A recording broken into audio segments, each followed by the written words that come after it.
Marilah kita untuk memuji keagungan dan kebesaran Allah Subhanahu wa taala, Tuhan yang Maha Kuasa, dan bersyukur atas seluruh nikmat dan karunia yang diberikan kepada kita.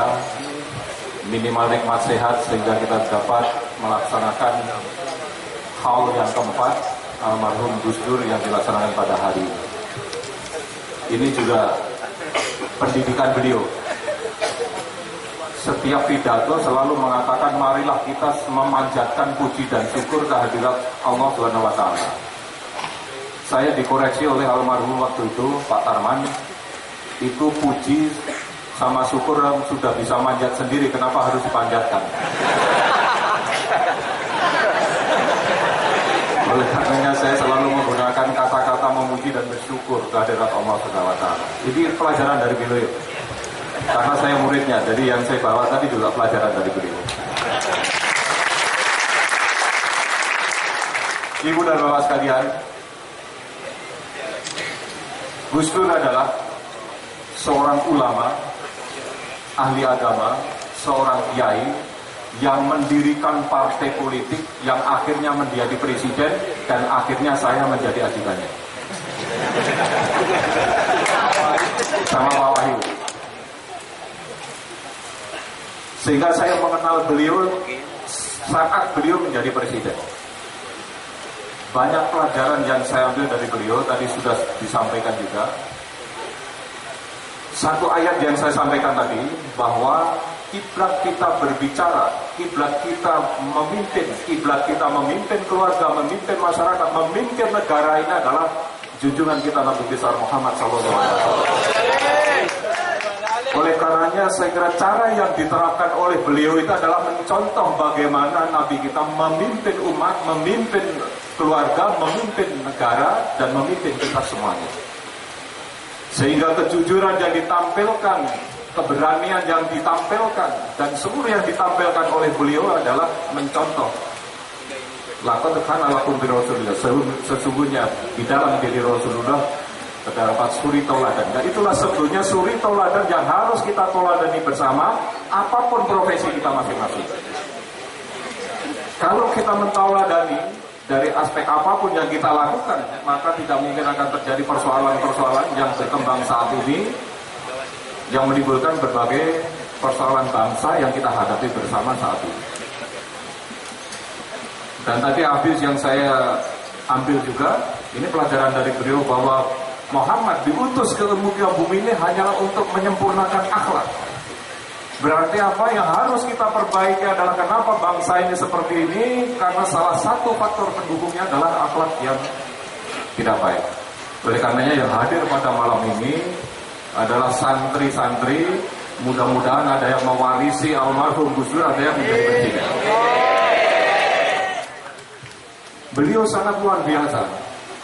Kepada saya menyampaikan pada saat beberapa saat, ada beberapa waktu, Pak Tarman, nanti Pak Tarman akan menjadi Kapolda setelah Kapolda Metro. Setelah itu Pak Tarman akan menjadi Kapolri. Alhamdulillah, apa yang disampaikan, yang diucapkan beliau itu terlaksana betul. Saya tidak bermimpi waktu itu menjadi Kapolda Metro, jadi apalagi Kapolri.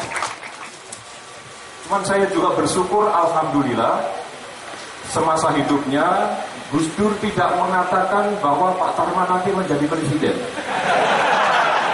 Tidak mengatakan itu, Pak. Jadi saya hanya sampai Kapolri. Alhamdulillah. Kalau beliau mengatakan mungkin saya jadi presiden. Karena ini banyak dari parpol, jadi saya akan bicara agama atau bicara polisi ini. Jadi alhamdulillah saya bersyukur kalau beliau bicara kata-katanya itu mandi, kata orang Jawa. Mandi itu apa yang diucapkan pasti terjadi. Ini luar biasa. Ini satu pelajaran yang banyak sekali pelajaran yang disampaikan oleh beliau kepada saya. Apalagi yang terkait dengan bagaimana memimpin bangsa ini. Dan saya menilai beliau adalah pemimpin reformasi Indonesia di saat Indonesia menuju ke era demokrasi, dan saat itu adalah transisi demokrasi. Kita belajar berdemokrasi, kita belajar melakukan unjuk rasa, kita belajar menyampaikan pendapat di depan umum, dan polisinya juga belajar untuk mengamankan bagaimana demokrasi ini berjalan secara lurus untuk menghadapi bangsa yang begitu besar ini. Luar biasa.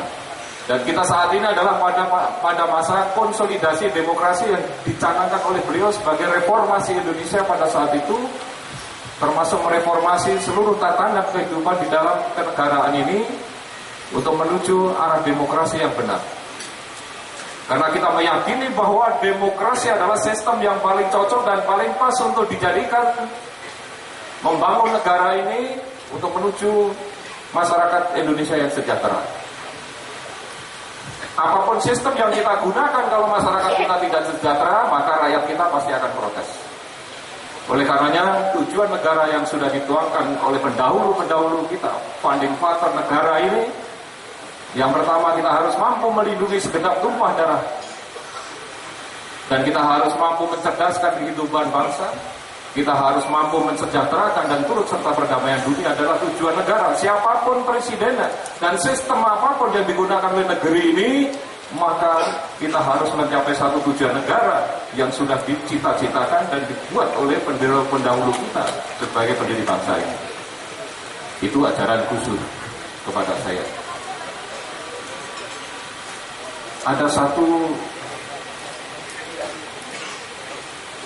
semacam syair, ini berbahasa Arab yang disampaikan kepada saya. Pak Tarman, nanti suatu saat Pak Tarman akan menghadap sesuatu yang sulit, tolong bacain. Bunyinya mungkin kalau salah mohon dikoreksi para kiai. La yatakalamuna ilaman adina lahu rohmanu wa qala sawaba. Saya orang Jawa suruh ngomong Arab ya susah hati ini. Saya nggak masalah berbicara dengan bahasa Arab, saya juga nggak masalah. Yang bermasalah itu yang dengerin saya ngomong bahasa Arab. Kira-kira artinya bahwa janganlah pernah mengatakan sesuatu kecuali atas izin Allah. Nah, saya pernah mengalami sulit untuk menuju menjadi Kapolri ini, sehingga itu saya baca terus sehingga orang-orang akhirnya memilih saya menjadi Kapolri.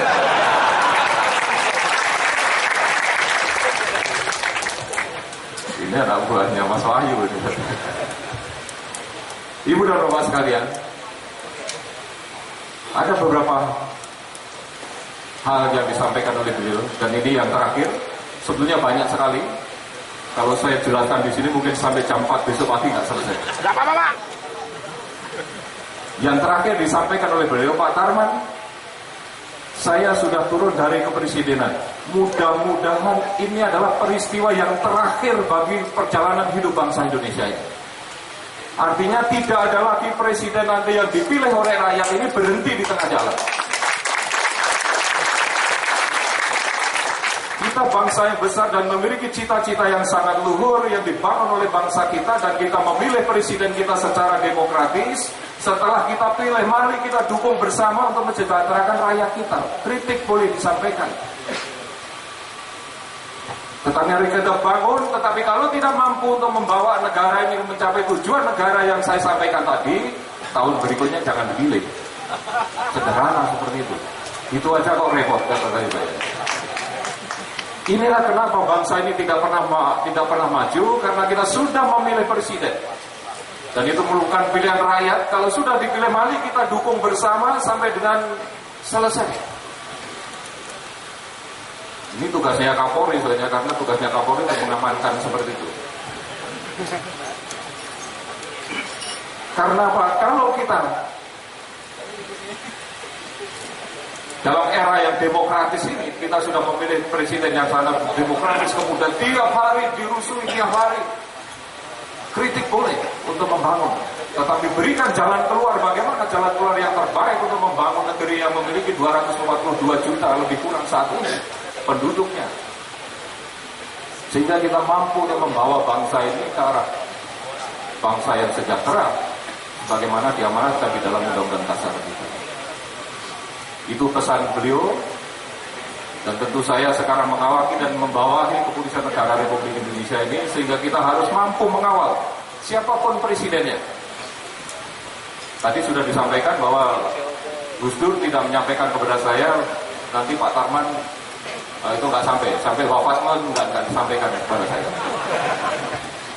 Sehingga saya berani ngomong ini dari aspek keamanan. Yang paling akhir, beliau adalah seorang pemberani. Bahkan mungkin nekat kalau saya menilai itu. Kenapa? Beliau melihat bagaimana berbagai korupsi yang ada di kementerian. Tetapi menteri-menteri yang ditunjuk itu ternyata tidak mampu untuk mengembalikan atau memimpin kementeriannya supaya tidak korupsi, sehingga menteri-menterinya diganti. Saya ingatkan sama beliau, Pak, ini kan koalisinya seperti itu. Pak, kalau korupsi terus berjalan seperti itu, ganti aja. Lupa kalau menterinya itu menteri koalisi, akhirnya ya di impeachment akhirnya. Saya ikut lengser, sama-sama. Dan beliau disampaikan, Pak Tarman, saya itu lebih sedih kehilangan CD saya Beethoven daripada saya lengser dari kursi presiden. Itu disampaikan ke saya. Saya akhirnya nyari kemana itu, ternyata ada di mobil saya tuh, CD-nya beliau. Kita doakan semoga apa yang sudah disampaikan oleh beliau kepada kita semuanya, kita bisa melanjutkan cita-cita luhurnya. Semoga Allah Subhanahu wa Ta'ala selalu memberikan petunjuk dan bimbingannya kepada kita semuanya dalam pengabdian kita apapun profesi kita masing-masing. Billahi taufiq wal hidayah. Wassalamualaikum warahmatullahi wabarakatuh.